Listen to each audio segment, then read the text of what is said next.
Hello and welcome to Skeindeer Knits. My name is Ellie and I am a Norwegian living and knitting in London. And you can find me on Instagram as Skeindeer, and you can find me as a designer on Ravelry as Skeindeer Knits. And there is the Ravelry group Skeindeer Knits, which you can join if you want to take part in knit-alongs and giveaways and just general chatter and get pattern support and that kind of thing.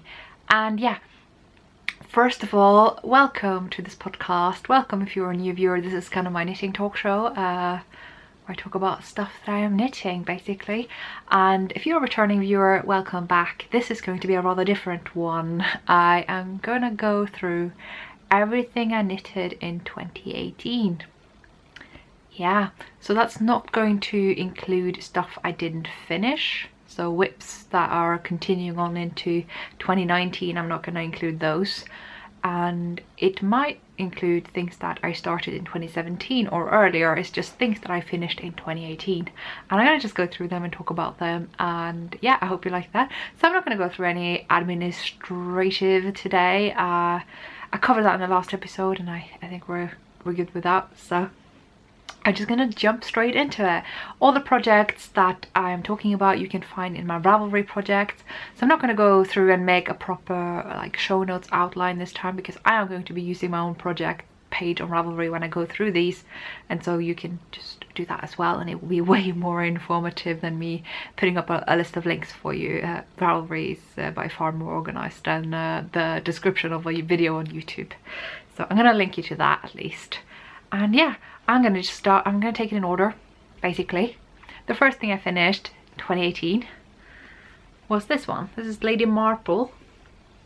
I'm gonna put the name of the designer down here because pronunciation. It has the ridiculous amount of buttons. I'm not sure what I was thinking. It's probably not necessary. And yeah, I can try it on for you if you like.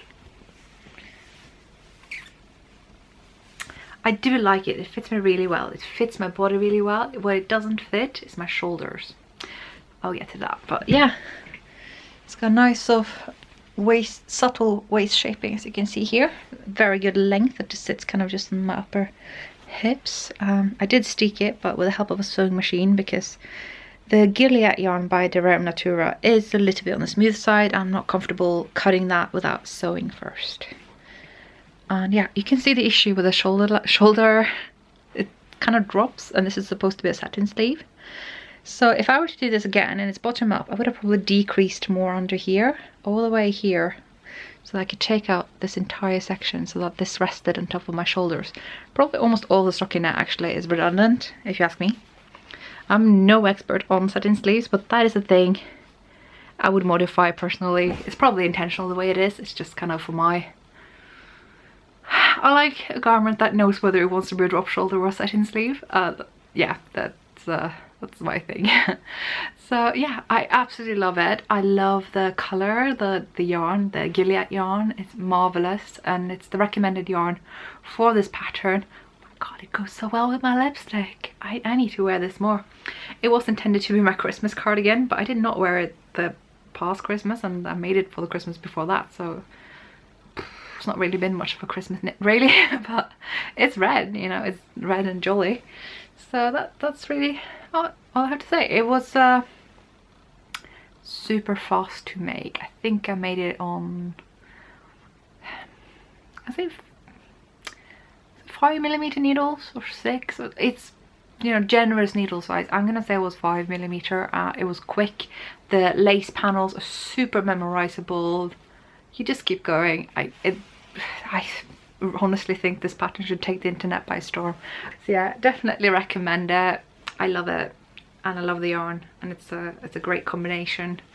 It's supposed to be knit flat, but yeah, I knitted in the round with a steek both for the armholes and for the front, so you can see in the armholes as well.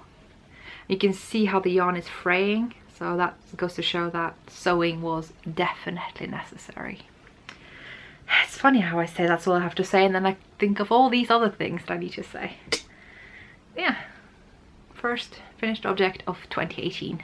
The second finished object of 2018 is also a garment, and it's a design by yours truly. It's Vinterfjell. Yep. I'm not going to put it on because it's a jumper and that just makes things a bit complicated, but you have seen me in this jumper a lot of times, I'm sure. I am modeling it on the pattern page, so you know, that's really all you need to see.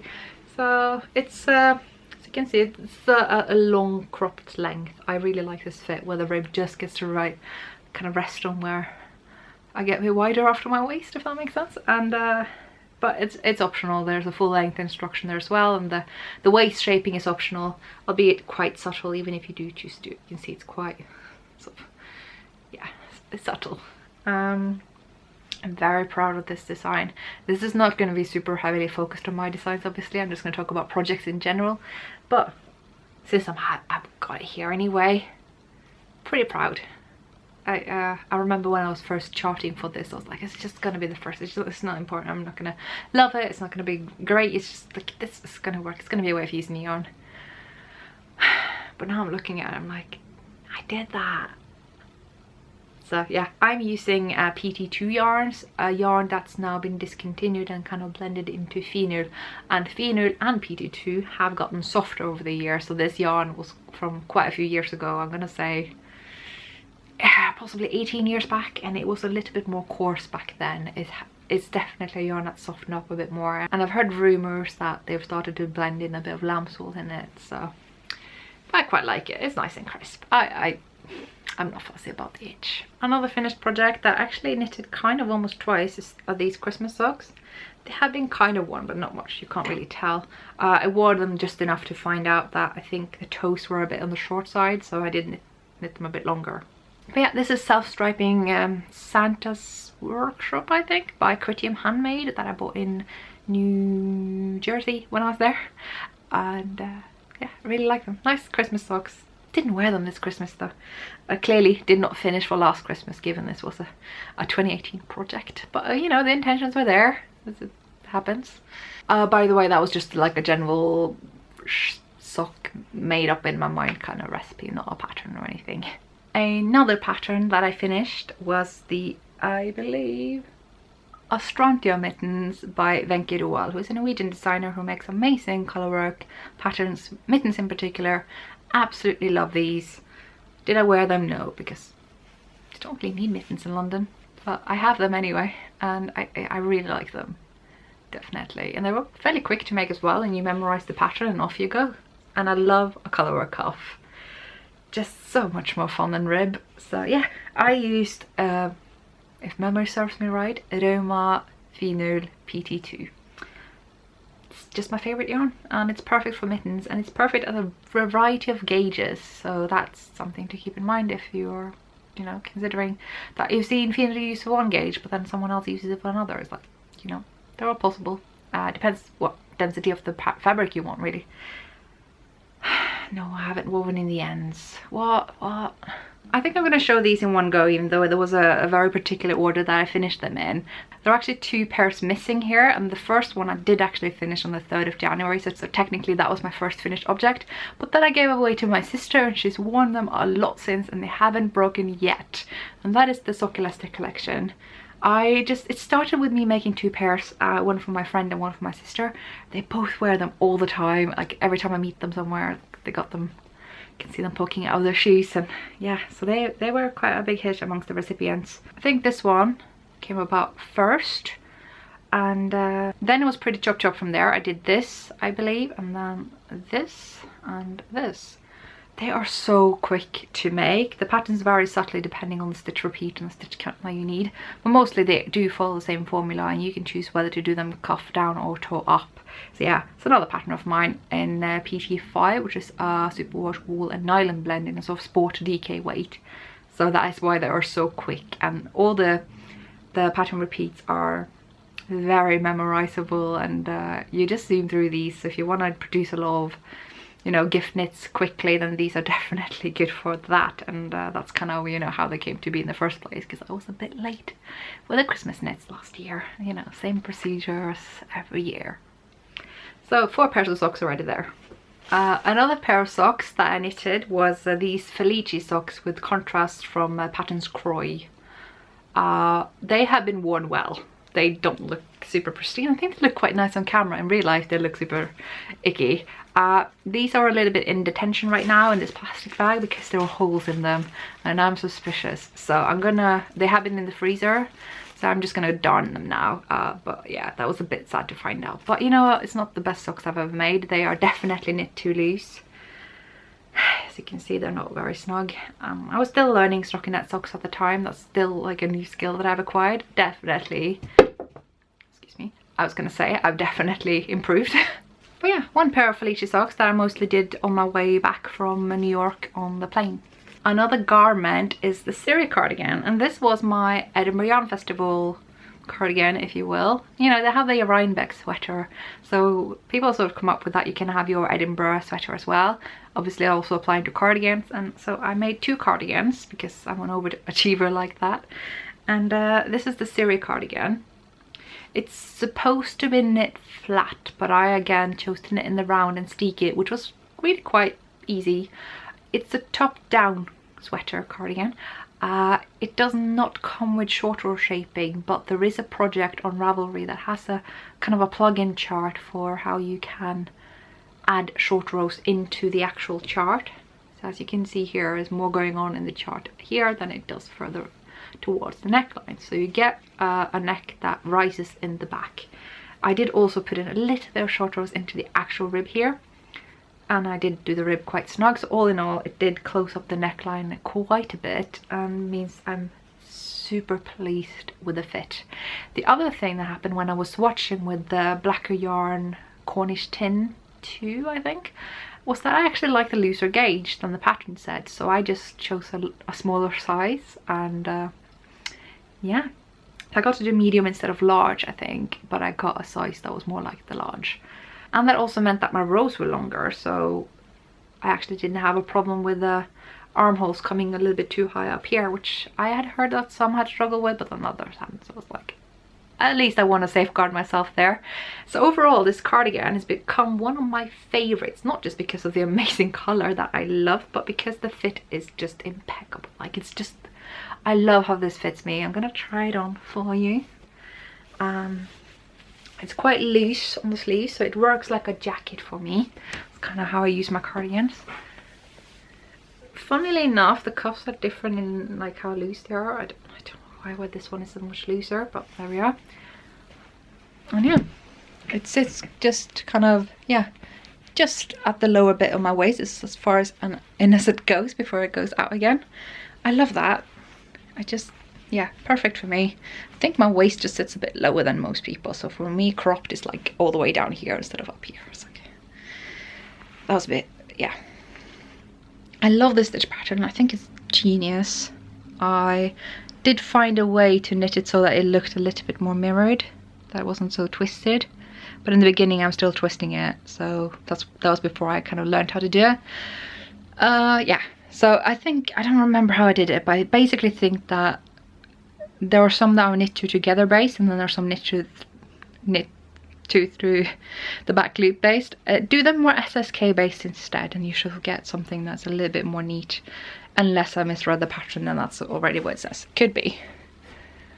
So yeah, quite nice. Did I do any shaping? Yes, I did. I decreased towards the waist. I didn't think I did, but apparently there is some subtle decreases here, as you can see, from the underarm all the way down here. Can't for the life of me remember if the pattern recommended it, but usually when I finish the yoke of a garment, I put the pattern away and I don't look at it again, because I'm gonna fit it to me. So I did. Overall, very pleased with it. Definitely recommend the pattern, but also recommend my own modifications, of course. Otherwise I wouldn't have done them. So yeah, I wear this thing a lot, and look how well it's held up. Well done, Blacker. There's no sign of wear here. This yarn does not pill, as far as I'm concerned. Like, it just doesn't. It's a shame that this was a limited edition birthday yarn, because they should really just go with it, you know, all the wool blends and alpaca and whatever that's in this thing. It's just created such a sturdy, durable and beautiful yarn with the most amazing stitch definition. It's kind of like a heavy DK, I would say. So yeah, Syria cardigan by Linnea Öhman. I did make 2 Edinburgh Yarn Festival cardigans, and this is the second one. This is Miss Rachel's Yoke by Kate Davis. It's supposed to be a bottom-up sweater, but I made it into a top-down cardigan, and I would argue that is a modification that you can do too. It was really not very hard. Her patterns are so well written and so clear and concise, you literally just read it from the opposite end. Just read it from the end, you know, read it from the neckline where it's bound off. Start knitting, add a stick to the front. It was not very hard. And I did not use her yarn, but I tried to replicate her colour scheme as it appeared in the photo as best as I could. I think the photo has a bit of a brownish filter, so instead of going with a grey main colour, I actually went with a slightly brown one. And this is all Finu or PT2 back when the yarns were separate, so some of the yarns are no longer available. I don't think any of these two are, the turquoise and the pink, but I think the other ones, I'm not sure about the brown either. But yeah, in Kate Davis' own yarns, these are a lot less brown overall, but I wanted the look in the photo rather than the actual yarn, and so that's what I went with. I wear this thing a lot as well, and as you can see, it doesn't really pill much, but feeling it does pill more than, you know, Cornish tin, because everything pills more than something that doesn't pill at all. But as you can see, it's not terrible. And the thing about the pills of these kinds of really durable yarns is they're just knobs that you pick up. Like, you pick them off just like that. It doesn't harm the fabric at all, as you can see. A yarn that pills a lot can sometimes have this like halo of pills that when you start pulling up the knobs, it destroys the fabric, so makes it even worse, or more frail and thinner. This does not affect the fabric. The pills are almost like surplus, so you just get them off, and then the fabric actually turns out nicer and it stops pilling at some point. I've heard. I've not actually had anything that I've knitted for decades, because I'm 29, I mean, come on. So yeah, I assume it does. The other modification I've done is that there are fewer stitches for the back than for the front. I don't remember what divide I did, but I reckon it was probably a 50-50, not a 50-50, sorry. It's usually a 50-50. It was probably more like a 55-45 split in terms of percentage of the yoke stitch count for what was left for the front and the back, whatever, for the body stitch count, sorry. It's a bit of an odd modification, but it makes sense to me, because the larger the size that you need, usually it's because of your bust measurement, and your bust measurement is bigger than the front, even more so the larger the size is, and so a yoke on most garments, like a raglan even, will increase equally on both sides, right? But you don't have boobs at the back, I assume, and no judgment if you do. But yeah, for me then, I don't need a lot of bagginess in the back. But this modification does make it overall tighter in the back, so don't go too far on it. I have done a 60-40 split. It works. I'm not sure I do it again. So 55-45 was a pretty nice split of the stitch count for the body for me. And I also did some waist decreases. So again, I thought I was doing a lot of them, but it did look quite subtle in the end, which I'm quite happy with. It sits a little bit lower than Seaway, but not much. And yeah, I wear it a lot. It's not my usual colour scheme, but I really like it. I like the autumnal look. I don't think I could wear just this. That's not really for me. But as soon as it's broken off with this beautiful autumnal rainbow, then actually it's a pretty good look. So very proud of this. Might just wear it again for next Edinburgh, to be honest. It seems a shame just to have it worn. And another garment. I was really on the garment kick last year. That's all I did, pretty much. I think I'm also not alone in that. I found the Improv recipe by Karen Templer, which you can get for free on her blog, I think. It's on a pattern page on Ravelry that's linked via my pattern project, excuse me. And it's basically just telling you how to set off. It tells you a bit more than that, but really all you need is just to know how many stitches you need for your neck, and how to work short rows, or you work flat basically, which works just like short rows. There aren't actually short rows in it, but it works the same way. You raise the neckline. So there's my jumper. I love it. It's knit in Pickles merino tweed held double. It's a fingering weight and on single ply fingering weight merino in non-superwash, so not to be confused with your usual kind of hand-dyed single ply merinos. And I held that double, so it's no longer a single ply obviously, It's kind of like a poorly plied 2-ply.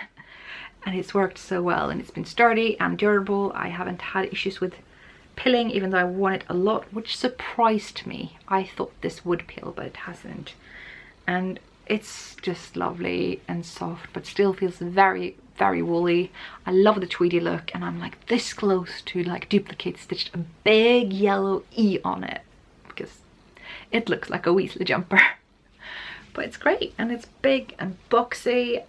And I love the split hem that I did. It fits me very well, and it's a nice cozy jumper to have at home. And this one is quite the beast. This is probably the most expensive knit I've ever done. I'm not really saying that as means of bragging. I'm saying it more as a kind of, goodness me. Yeah, okay, I think I found the right way up. It's Vertices Unite by Stephen West. And there we are. This is full-on La Bien-Aimée yarn. I picked up all this yarn from La Bien-Aimée when they were vending for the Pom Pom Christmas party of 2016. I fell for each and every one of the colours, and I figured these could work together somehow. I had imagined I would make the Find Your Fade shawl. This was when it had just appeared on Ravelry. It was way before the trend of everything. It was trending, but it wasn't like everywhere. And I really wanted it, but I knitted it and didn't actually care for it, mostly because I was completely off gauge. It was way too loose, and for single ply superwash merino it just died. Like, it wasn't really like, it felt like a web. It was too big and too unmanageable, and I wasn't going to knit it again, and I wasn't going to waste this beautiful and, dare I say it, expensive yarn. So I frogged it and I knitted Vertices Unite, and I couldn't be happier. So yeah, knit to gauge. Even if you're knitting shawls, knit to gauge. Lesson learned. Single ply merinos have a way of growing after blocking, and this certainly did as well. The overall size wasn't that much smaller than Vertices Unite, how it was supposed to be. Not mine. Mine was huge. So in the end I kind of achieved the size that I was going for. The only thing I don't like is that it's asymmetrical. I was not aware, but if I put this at the center, the triangle, and I do this, this one's longer than this, and it bothers me, but it's fine. I can bring it around here, and this is usually where the knot happens, like back here. So I can deal with that, and it's beautiful, and you can see all the colors popping in. I don't even mind if it's showing from the wrong side. It's just beautiful through and through. By the way, there is a project on Ravelry for this shawl where someone did it in all the same color to show off the seam on the back side, because the seams, when you do it all in one color, is actually quite beautiful. So the way it looks if you mix the colors isn't particularly great, but that shawl in the one color, yeah. I have been tempted to make another one. I remember as soon as I finished it I was like, no way am I making another one. But I could, and it was quite enjoyable, albeit a little bit too much garter for my taste. Not in terms of the item, I love having a big garter item, just not a big garter knitter. I'm much more into stockinette, because my needle tends to dig up into the purl stitch below, but obviously if you knit stockinette there is no purl stitch below, it's all knit stitch in the round, of course. I mean, gosh, purling. It was around this point in time that my grandmother passed away, and she was my dad's mom, and that means firewood, that's why I called her. And this yarn appeared on my doorstep the day that she passed away, and I looked at the colour, I'm like, I kind of see her in those colours, so I decided I'm gonna design the firewood mitts. And these are the firewood mitts. It's a pattern on that I sell on Ravelry, and it's made in Always Etc. yarn, because she was so lovely and sent me this yarn along with the prices for a knit along. And just, yeah, I don't know. So trying not to make this a toot my own horn kind of episode, but very happy with this fit. I tried out a different one and it worked out really well. I was quite taken aback by that. It was a nice experiment, and yeah, I should really wear these more. I'm just kind of scared of like hurting my sample piece. And this is one of my favorite jumpers that I have knit for sure. Ignore the little, I don't know why that's in here, but it helps me to find the back. It does matter, because this sweater, which is the Fern and Feather by Jennifer Steinglass, it's just so good, and it's got this brilliant short row shaping at the back, whereas both above and below the sleeve divide which gives it a lot of room in the back, which raises the neckline. I would have put in a little bit more chartreuse up here in the charcoal just in case. It's still got a bit of a U shape that I don't want, but that's just me being fussy. I think this pattern is like 99% perfect. Honestly, I love this. I love the extra ease, the extra room, the subtle but flattering waist shaping. I say waist shaping, I often say waist fitting, but really waist fitting doesn't mean fitted. It just means that it's got this like lovely curve to it that can fit anyone, no matter whether you're an hourglass shape or a pear shape or apple or what have you. So I'm really happy with that. I live in this jumper and it's held up really well. I held Holst Super Soft Double, and when I washed this thing, because you have to wash Holst Super Soft, otherwise you get just this like webby oily yarn from the spinning oil from a cone, from machines. So when you wash it, it just blooms. Look at this. This is Holst Super Soft held double after the bloom. I love it, and it's like it should become a DK, but this is at an 18 stitch gauge. That's like worsted bordering Aran in my head. Like that's the gauge that Let Lope jumpers are made with, and it totally works with this weight. So you can hold Holst Super Soft Double to make anything from a light DK to a heavy worsted in my book. It's so versatile, and I love this thing, and I'm so happy I made it in these exact colors, inspired by many people who did it before me, mind you. And it's just the best. Yeah, it is a sweater that, because it's a bit longer than my usual ones, it looks nicer with trousers, but I don't wear trousers. I wear it at home with leggings, but I am aware that wearing leggings in public is a little bit frowned upon. Sad. And here's another sweater beast. Seriously, I was on such a sweater kick. It's Carbeth by Kate Davies. I need to find out the front here. I think this is the front. I did incorporate some chartreuse in the actual rib. And this is knit in Garthenor Chunky Jacob, and I love this pattern. It's great, it's well written. I love a cropped boxy sweater, and even one that's like chunky and quick to knit. But I love Garthenor too. I love what they do and what they are represent. I'm not sure I love this jumper. It's not for the fault of either, it's the combination, because I think that a chunky Garthenor is perhaps a little bit too chunky for this particular pattern, and it's very itchy. It's like kind of hard to have on my lap even through my leggings. So I will not be putting it on. The other thing is that it's so hot, because Jacob yarn is really hot. So I don't know, maybe I should send it up to the cabin that we have in Norway and just have it for use there for when it's freezing, because it can get really cold. It doesn't seem very useful to have in London. I do love the yarn, and I do love the patterns. It's a little bit unfortunate.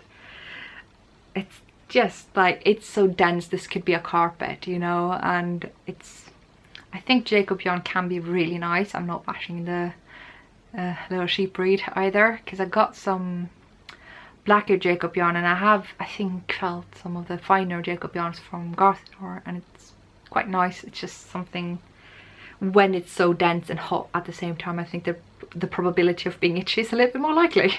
But overall, I did really enjoy this knitting process. Like, it was just a blast. It went so quickly, and I was also really pleased with how quickly Garthenor sent out the extra yarn that I needed, because I completely misread the yardage initially, so I had half the amount of yarn that I needed. I also made a shawl. I didn't really have time to knit this, and that's kind of why I did, because I knew it was going to be quick. This is a Sylvia McFadden shawl. It's from her, I think, Gentle Armour book. I think this is called a friendship shawl, but I'm not 100% certain. I have been browsing this book a lot, so I went through a lot of them to see which one I wanted to make, and I wanted to make the triangle one, and I did with Lamia Pure Wool. I think it's called the Lamia Just Wool, something like that, from Hovium, which they sent me. They sent me one of each color, so this became kind of a bit of a gradient. I would have chosen just the one color, to be honest, if I could have, and I guess now I have the option, but at the time I just went with what I had, and it looks pretty cool. It's just weird, like, when you know something's supposed to be solid and you don't do that. yeah, I went with another stitch repeat rather than with more garter. It's supposed to be more garter and less lace. And this is how it wears. Nice and big. Oh, I just love a good worsted weight shawl. I think this is DK to worsted. I would say this is worsted anyway. And yeah, it's just really nice to wear.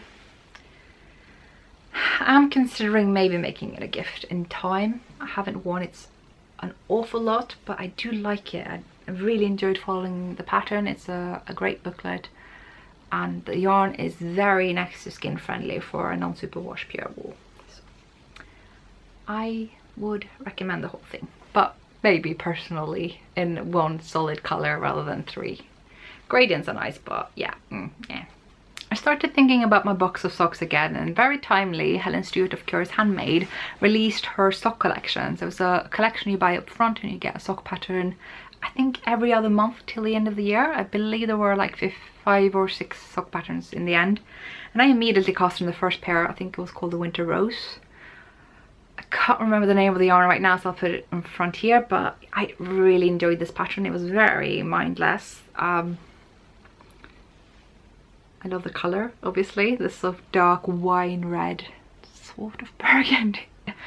Definitely love these socks. Almost a bit scared of wearing them. It's in Blue Face Less Than Nylon blend, and yeah, the first pattern of the Helen Stewart Sock Society, I think you should call it. Looks like someone hasn't woven in her ends, because yeah, everyone's surprised. This actually gave me some love back for the heel flap and gusset.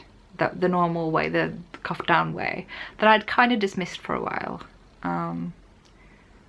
This was just so clearly written that I actually quite appreciated it. It did get me very much hooked on this sock society, but I kind of already fell through at the second sock because I never finished it. It was the Magnolia socks, which are quite intricate and for me personally really hard to memorize, but they're beautiful and I really vow to finish them someday. And I was hoping to get through all of them, but given that I'm stuck on sock 2, I'm like, pair 2, sorry, I'm not sure how likely it is. And she has said she's gonna come out with the second sock society now, so, and I'm gonna have to make those as well, you know, it's a struggle. And then I started casting on some of my Edinburgh Yarn Festival yarn, and I started knitting with the Fibre Company Road to China Light, and I had already decided I was going to make the canopy shawl by Melody Hoffman of Bee Mandarins, and I did, and it's just the silkiest, softest, most ridiculously I hardly ever wore this as well. It just seems like such a luxury item, but just gonna burn my face into it. Never mind me.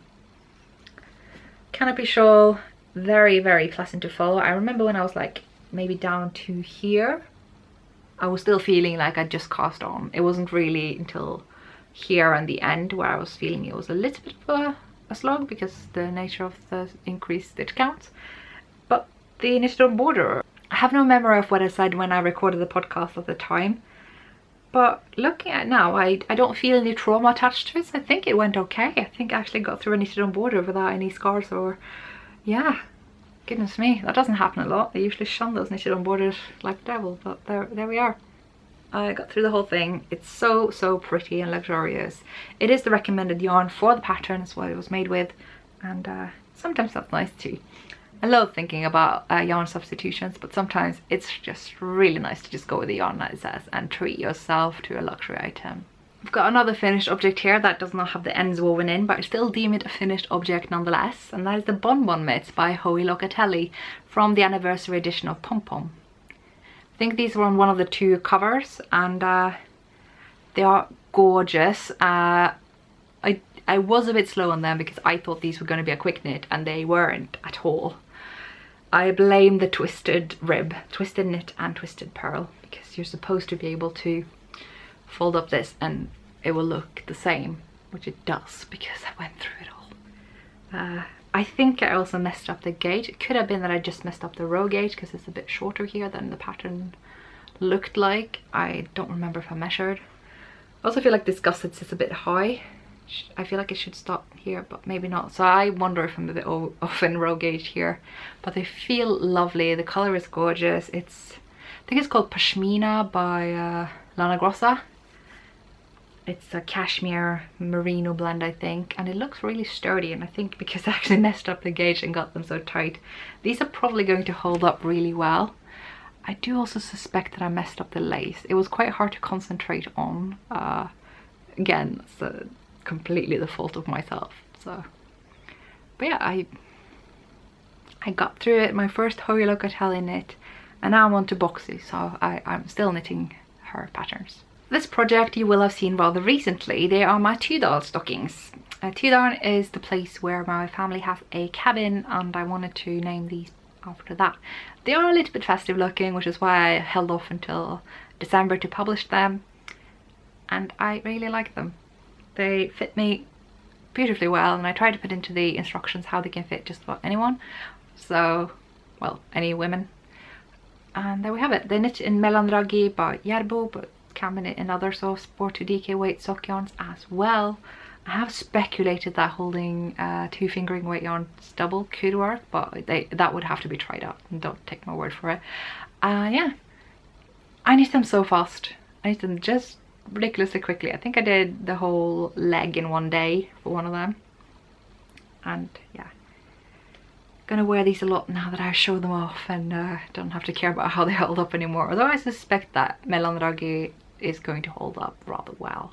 And I finally knitted a hat, and this really put me on a hat kick that hasn't really manifested itself, but it's in here, and the hat is on here. It's a so dada hat, so did. I mean, you'd think that Scottish words and Scandinavian words would be a bit closely linked because of, you know, Vikings and stuff, but my Norwegian pronunciation usually never saves me when I try to pronounce Scottish things. But anyway, this is a hat designed by Isolde T that I bought of hers at the Edinburgh Yarn Festival in her booth. That was more of a shop. And got the kit with all the yarns, the same colours and everything, and it was just really nice to knit through. I knitted it when I came back from a particular holiday, I think, and I was just sat in bed and just worked through the whole thing. I'm not sure I recommend that. Take breaks. That was ridiculous of me. But I do have a very lovely slouchy hat in the end. It's got a nice little slouch here.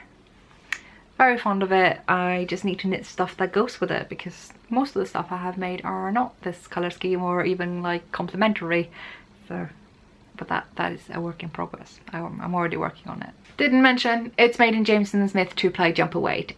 Love that yarn. Definitely comparable to my favourite yarns from Norway, so big fan. I did some bee socks. Well, they're not really bee socks, but I've been calling them sparkly bee socks. This is a yarn from Easy Knits in London, and I just zoomed through these. I tried out my favourite heel flap and gusset for, I think, Throw Up here, and it worked out really well for self-striping. I'm quite happy with it. Yes, it looks a little bit odd, but I like it. It's not like wrong. Goodness me, these are soft. So I don't know if you can see the sparkle. It's so sparkly, and I haven't woven in the ends because I was so happy to bind them off, you know. Now I have 2 patterns, 2 projects that I don't have here to show you. It's probably come out at the time that I am showing you this episode.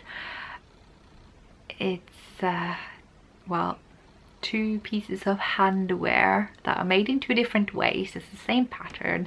Just check out my Ravelry designs. It's probably up at the time I record this, but I can't show you. It's not here for me to show you, and it's not been published as of now, so just go and check out. There are 2 projects that I made. Okay, so we skipped a lot of things to another hat that I made. A little bit in a panic because I had to change the name of one of my patterns, and I felt like I would just lose out on half a year's worth of promotion for it. Like, you know, all the hashtags have the name in it, and it seemed really unfair, and I was quite angry about it. But I thought if I just publish a new pattern that carries that new name and it will match, then I will do that, and I did. So the Vinterfjell hat came to be very quickly. Yeah. It can be quite a fitted hat with the double folded brim, like so. Or, as I like it, a bit of a slouchy one. Going from double folded to slouch is quite difficult, but yeah, you can get it to slouch as well if you so wish. I've actually mostly worn it with the double folded brim, to be fair. Not with my hair like that, that's not a good look, but yeah. It's very, very versatile when you can fold the brim, because you can make it fit your head even if you've got like a long head or a short head or what have you. So yeah, very happy with my first hat pattern that, well, first paid for. I got a free like Christmas hat. So that is Vinterfjell for you, the Vinterfjell hat I should say. It's obviously made in the same yarn. I just used the leftovers that I had from the sweater.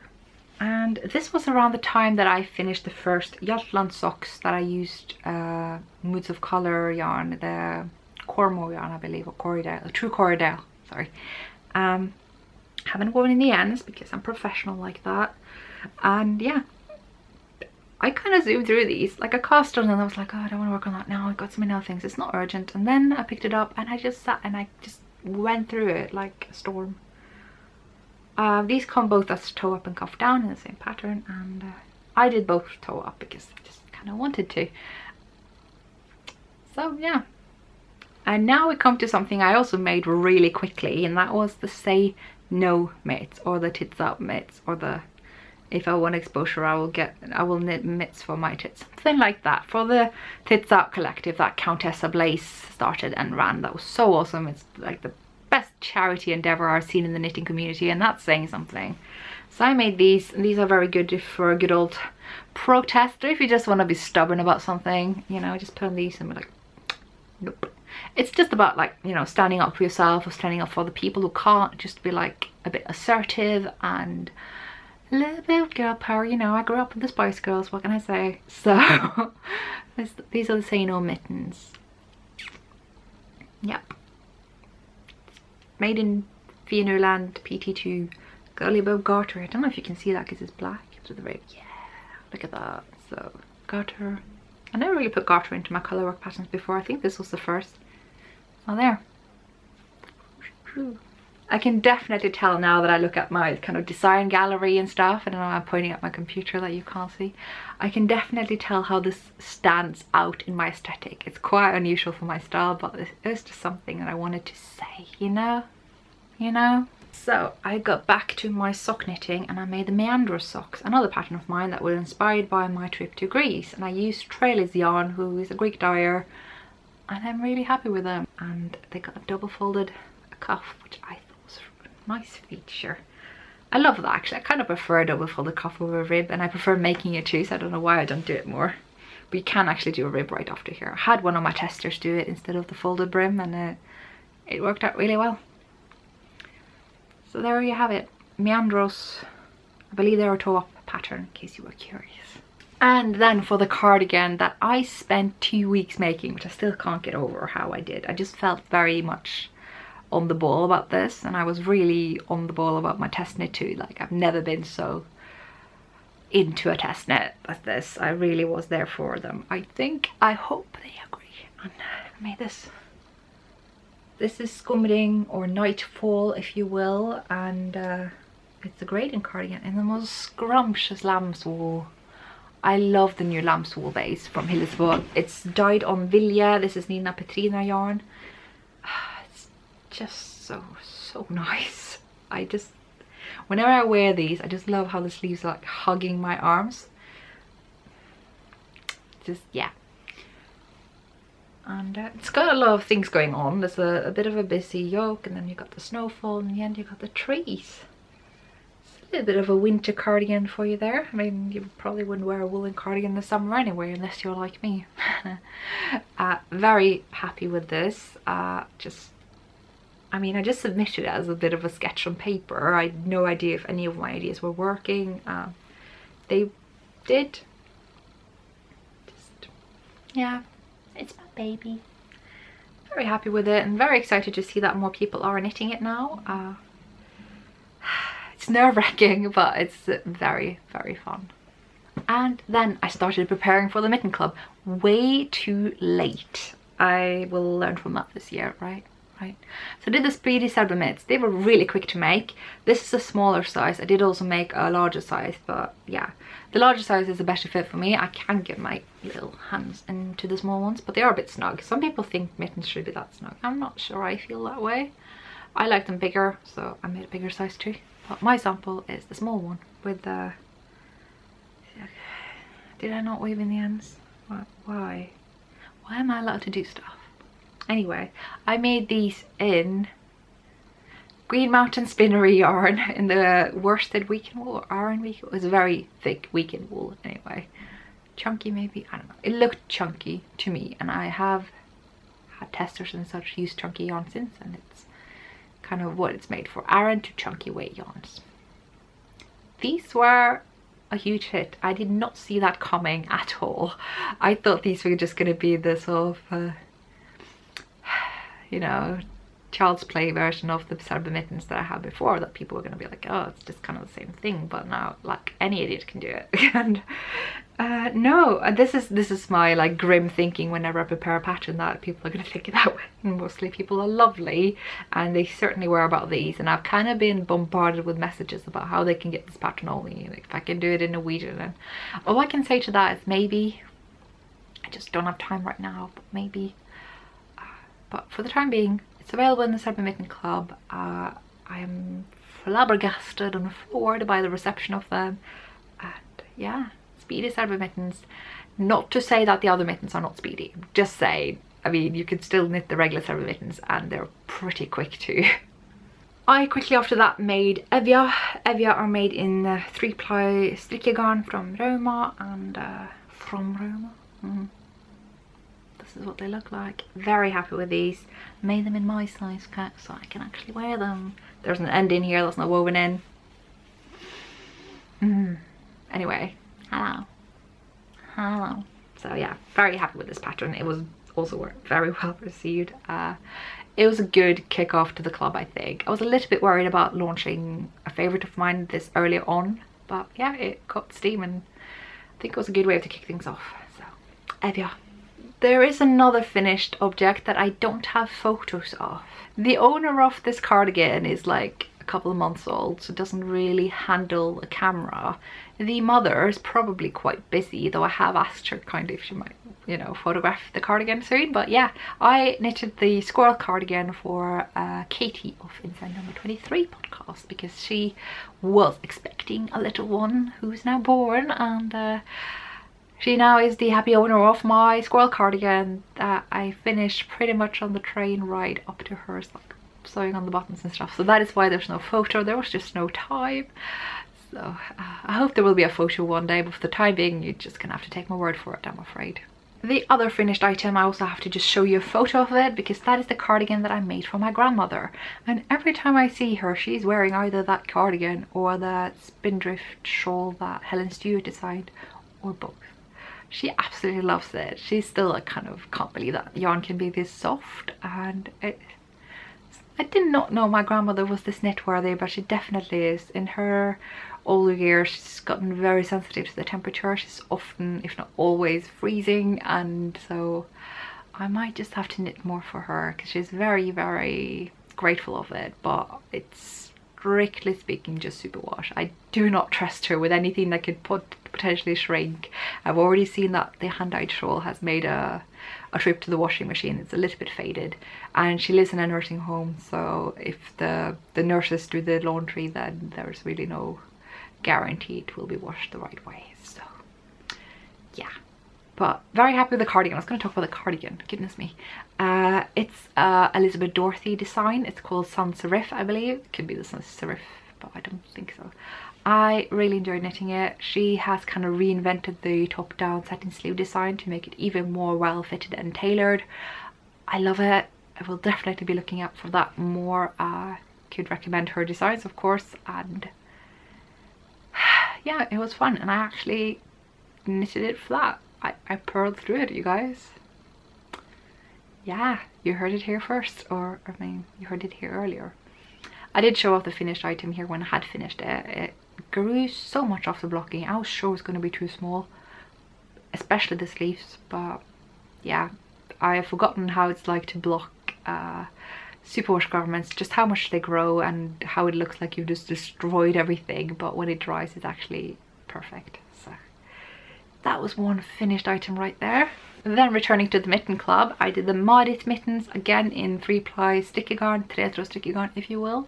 It is actually a nice burgundy with white, but it looks almost black because it's a very dark burgundy that they have Roma. And yeah, this is what they look like. They were, I say they were the second pair in the Cerebral Mitten Club. You could argue that they were the third because of the beaded Cerebral Mittens. I just kind of count them as number 0. I don't know, it's just my brain. You're just gonna have to go with it. The other finished item that I did, I also don't have, because that was the Underground mittens by myself that I submitted to Yarn in the City, which I think they still have the mittens. If I have them, I don't know where I put them, so I assume they still have them because they had them for photography, and I suppose they will return it whenever I get the rights back to sell it individually. But for the time being, you can get it and in the Yarn in the City London mini yarn guide, which is, I have it, goodness me, that was convenient. It's here, this one, so I can show you the mittens that way. Okay.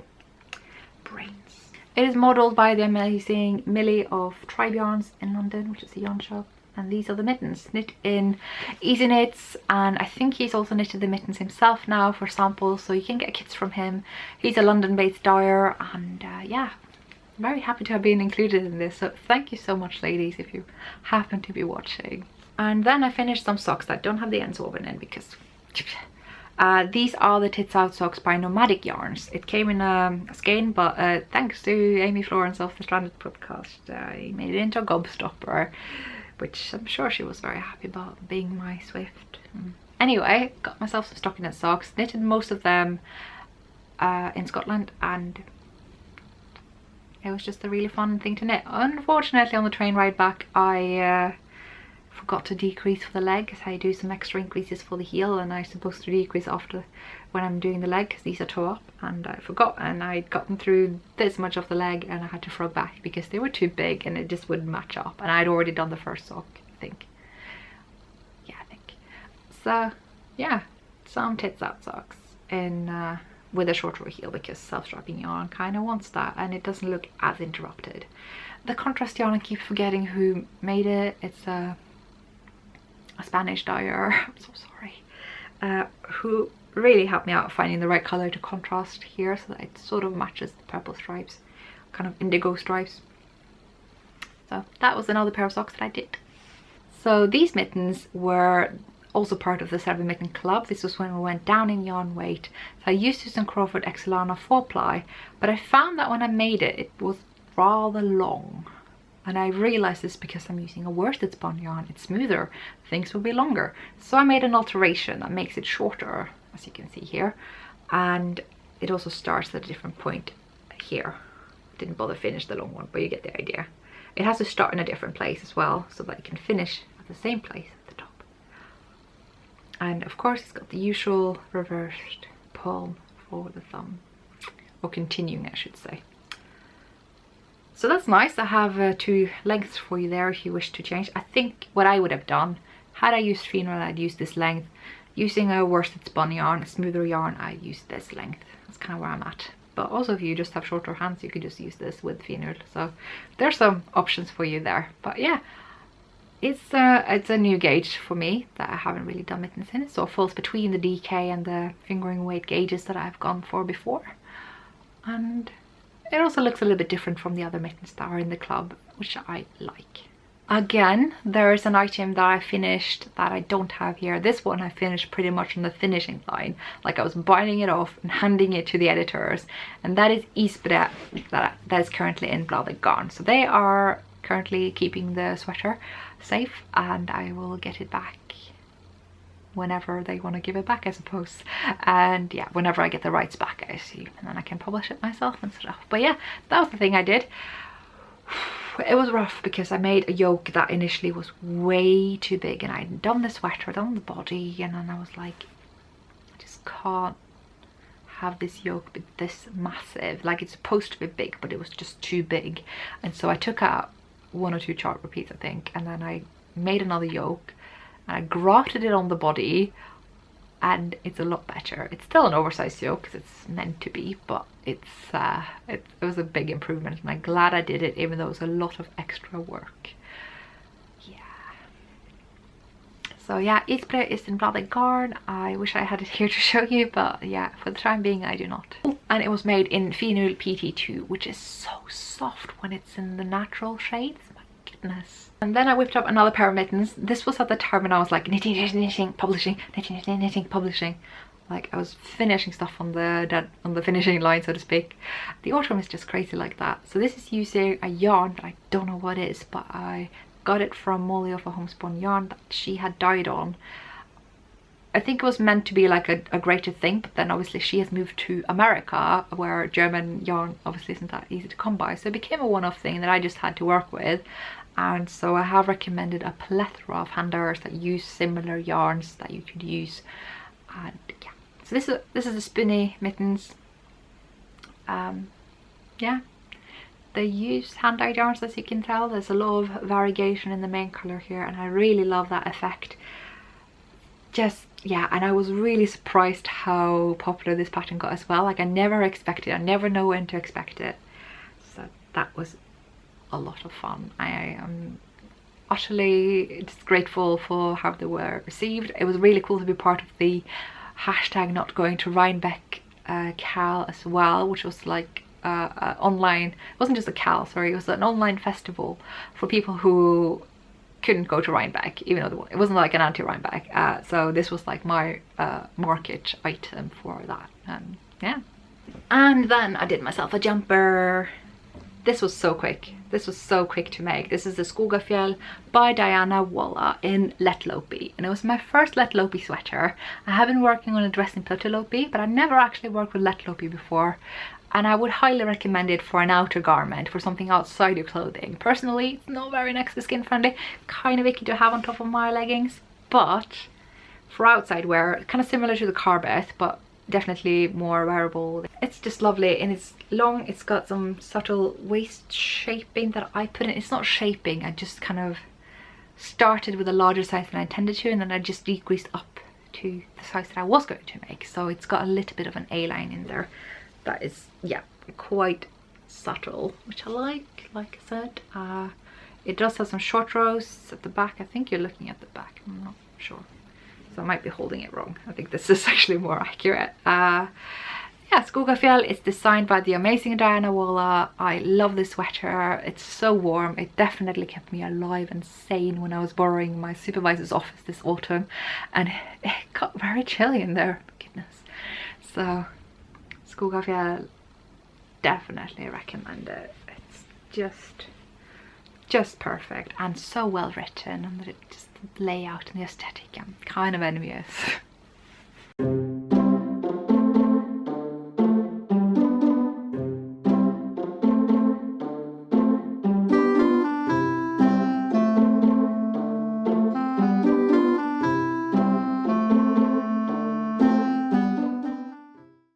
Battery changing time. Oh dear, I've been ranting for a while. It's getting darker. I need to talk faster. So I finished Hjaltland number 2. These are the more colourful version, not just 2 colours, but I think 5 or 6 or something. No ends woven in because it was a little bit rushed. I had all the time in the world from March until November, I think, and of course I finished last minute. But wow, am I proud of them. I don't usually think that I'm very good at using and combining and mixing colours beyond 2 or 3 colours. But I mean, I got something right here. So yeah, Hjaltland, you can basically use 2 colours or several. Let's just say that. I used the True Corridale again from Moods of Colour, who's a Norwegian dyer based in Sweden, and it was part of her basically yarn club. So you got yarn from hers, and then you would be able to get a pattern from either me or Anna of Yarnestry or Pia of Commerbornia. And then more recently I finished the bracket hat. This matches very well the Miss Maple or Lady Marple, Lady Marple cardigan that I finished at the beginning of the year. It's the same yarn. It was my leftover skein. It fits me so well. I used larger needles than recommended, and I also made an extra stitch repeat up here. So happy with that modification, and I look so jolly in this hat. The pom-pom needs some extra attaching, I think, but don't have time for that. I should perhaps add that you can get this in Lane magazine. I think it was issue 3. can't remember the name of the designer because I'm scatterbrained like that, but it was a very enjoyable pattern that I got through in like a day or two, very fast. It was one of those naughty knits that I didn't really have time to do, that I just somehow managed to squeeze in a bit of time to do anyway. And some more socks. Again, the ends are just dangling. I mean, it's an aesthetic choice. Yeah. These are Nadia, the rainbow socks that you can get in the Perfect series, they were meant to use a shorter heel. I personally didn't really want to, but I thought, okay, it looks right in the pattern, I'll go with it. It's not great, is it? It's cuffed down, and I thought, you know, just follow the pattern. I clearly use fewer stitches because I've got lady feet, but I think this heel would have worked better had I used, I don't know. I did increase the stitch count for the heel even, so I'm not sure what, like, how big does the heel need to be? But I like them overall. I really liked them as soon as I was done with them and had them blocked, and I was like, they're actually quite nice. Look like something jolly from Sesame Street, you know? So yeah, Nadia, perfect. And now for the softest sweater on the planet. This is designed by Claire Mountain, who's Sister Mountain, who's a fellow London-based designer, and I used Walcott Opus yarn, and that's a baby alpaca Falkland merino blend. It's just the softest yarn, and I was kind of bracing myself for the usual alpaca effect. I thought it would drape, but nope, it's still as short as it was then. Wanted a lot, it's still this short. So this is going to be a crop sweater. It wasn't meant to be, but I do love crop sweaters, so it's fine. But yeah, the short length was a modification by me, and I thought it would drape in time, but it didn't. So, oh well. The sleeves are extra long, which means you can roll off the cuff, which is not illustrated in Lane. This is also from the 30 shift Lane. Even though it's not illustrated from it, it's actually nice. I prefer doing it. And I think it's meant to be that way. It's just lovely. I want it a lot. It does peel an awful lot, and I have actually de-peeled it once, but clearly needs de-peeling again. That's just Falkland merino. It pills. There is no, I don't think, Falkland merino under the sun that does not pill like a beast. So that's just the choice that you make when you choose to knit with this scrumptious soft yarn. Falkland merino is kind of the yarn that, you know, John Arb and Knit by Numbers use and that kind of thing, and it's also the part of the blend here. It's probably arguably the softest merino around. It's usually a non-superwash, at least where I've come across it. As you can see, it's got quite the pill halo. That doesn't focus, but yeah, you get the idea. So yeah, it's just like a choice that you make, you know, you trade off the softness with the pill proneness, and if you're going with it, you're going with it.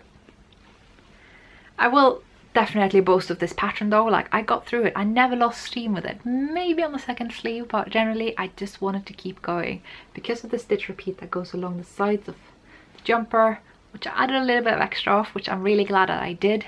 I just want to keep going. Even when I was working on this flat, I wanted to keep going. It's also my first drop shoulder knit in this particular style. Like, I've done some Norwegian style once, but this one, yeah, that was a first for me. And I would definitely recommend the pattern. Very much the kind of thing that keeps you going. I wonder if Claire has the rights back now, so you could probably buy it on Ravelry if you're wondering. It's so soft. This was when I was getting to the point where I was definitely finishing stuff in the deadline. I was quite embarrassed of it. Like, all my testers had finished the last Saturday club pair, but I finished last. Yeah, but I did finish, and I got them blocked and I got them photographed, and they were ready in time, just in the nick of time, which is quite embarrassing to admit. But yeah, very happy with them. Very glad to have gone full circle and sort of Effia echoing Evia, but in a much tighter gauge and finer yarn. I used Always Etc. yarn for this, her Shetland yarn, and it's just so nice. So yeah, part of the Mitten Club. I'm gonna stop tweeting my patterns now. I say that, but then we got the Lanier Vinea socks, which I used Woolen Vine Footsie yarn for. It's a very, very durable yarn, definitely her most strong, but I have worn them in shoes the whole Christmas, so they may look a little bit worn and like they need a wash, but that's fine. I love these, and yeah, you can wear them in shoes even though the colour work. Let's not even go there. Very happy with the fit, fits me beautifully.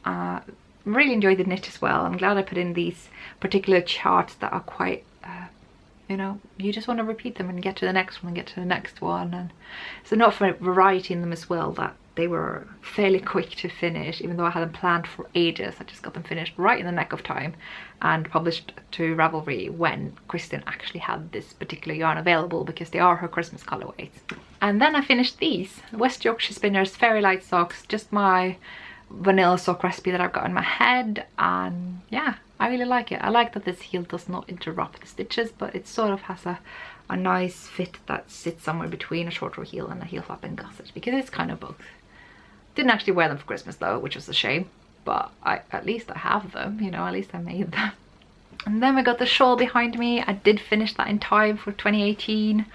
It's a pattern of mine that will be coming out later. I used Värbit Venull, which is a lamb's wool pelt wool blend, and I just love it. It's a bottom of fairies shawl, as they are made.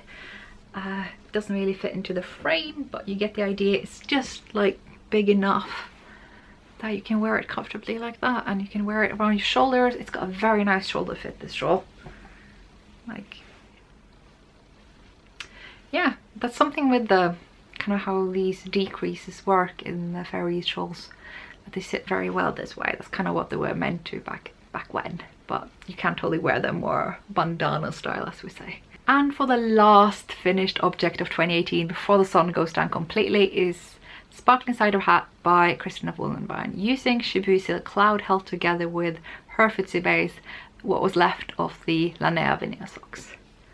It fits me really well. It's got all the bling, and yeah, with that I think I will wrap things up. I'm a little bit hungry and I'm ready to actually get some work done today, even though the day's technically over. But I hope you enjoy this little special. In the end, I will talk very briefly, without the hat perhaps, about my plans for the year. What are my knitting plans? What are my knitting goals? Well, I have made a make 9 and I will refer you to my Instagram for that. I talked about it earlier, and basically my thinking around a make 9 is inspiration. It's purely for inspiration. It's not a to-do. It's not really a cal for me. It's just like, at this point in time, this is what I would cast on if I could, and I will. Maybe. If I don't, no big deal. I'm not committing. I'm just saying I want to. So that's what make 9 means to me. I have put in 9 garments. They're all garments. But mainly I'm actually quite motivated to finish a lot of my whips. Not all of them. I don't mind having lots of them, but you know, some of them are starting to look like UFOs. But ironically, I'm more tempted to finish the more recent cast on. I never learn. But the main kind of goal that I have this year, which is apparently in opposition to pretty much everyone else's goal, and I completely support that as well, and that is that I actually want to knit more for other people. I know everyone else is like, I'm gonna knit more selfishly this year, and I disclaimer, I know not everyone loves the word selfish in this context, and in all seriousness, neither do I, but in a sort of cheeky way, in a sort of reclaiming it and be like, yeah, well then selfish I am kind of way. I'm happy calling it selfish knitting, you know. It's not selfish really, and I have big issues with the word selfish, because if you tell people they're selfish, chances are you're gonna make a person do very selfless things to the extreme to counteract it. So I don't like the word selfish in all seriousness, but when we talk about just do that selfish knitting, then actually you kind of reclaiming it, and I support that. So yeah, I support people who want to do selfish knitting this year, and that they have that as their resolutions, if you will. But personally, I actually want to knit more for other people. And yeah, like 99% of what I knit is going to be for me or my designs anyway. But I want to knit 2 jumpers, 1 for each of my male friends. I mean, I don't count my friends in terms of numbers, but these are 2 like of my closest friends who happen to be guys, and I want to make 2 male sweaters, and they're gonna have them because they deserve them, and they have reassured me that they want them, so I feel fairly confident. And I realized one of them isn't very scratch prone, so I can actually use kind of decent wool. Yes. So for him, I'm going to finish Kristin of Woollenvine's sweater that she was going to knit for her husband, but decided to change the yarn, and so I got her whip. I'm gonna finish that and make that sweater for my friend. The other friend is going to receive another Brooklyn tweed sweater pattern that he has said he wants, and I think the yarn will be soft enough for him. It's the same yarn that I used for the friendship shawl, and it will be, I think it's a Michelle Wong sweater. It's a lot of cables. I may not finish it this year, but it's a goal. I also have promised my sister for the longest time that I'm going to knit her a yellow cardigan. It's going to be knit in Hillesvåg Usk in their beautiful yellow colour that I can't remember the name of, but it's gorgeous. It's going to be the Amelia cardigan by mind blank. I've had this in my queue for ages, both for myself and for her. She's going to get that. She's got a thing for yellow lately, kind of same as me, so she will have that whenever it's done. She's also going to get the yellow mittens that I showed in the previous episode, so they will match this exact same yarn. Matchy matchy. So yeah, I'm gonna try to knit for those three. Mom has alluded to the fact that she may want some more cushions. I have knitted her one cushion and I'm thinking maybe she would like another one. She basically said she wants to, so I want to get into cushion knitting. I might knit pre-existing patterns and I might design some of my own. I'm just not sure the cushion market is that big. I wish it were. I think that would be a beautiful thing to have for your home. But anyway, those are my knitting goals basically. I actually want to knit for others, but I also want to knit a lot of designs. I have lots of design goals. I want to get more traditional actually. That you'd think I'd already gone all the way there, but there are more garments I have not explored. Yeah, I'm not going to give away all my secrets and plans yet, but there are exciting things to come for sure. So yeah, with that I'm going to wrap things up, and thank you all so much for watching this probably very lengthy video, even with the declining light quality and everything. So I will hopefully see you next time. Bye.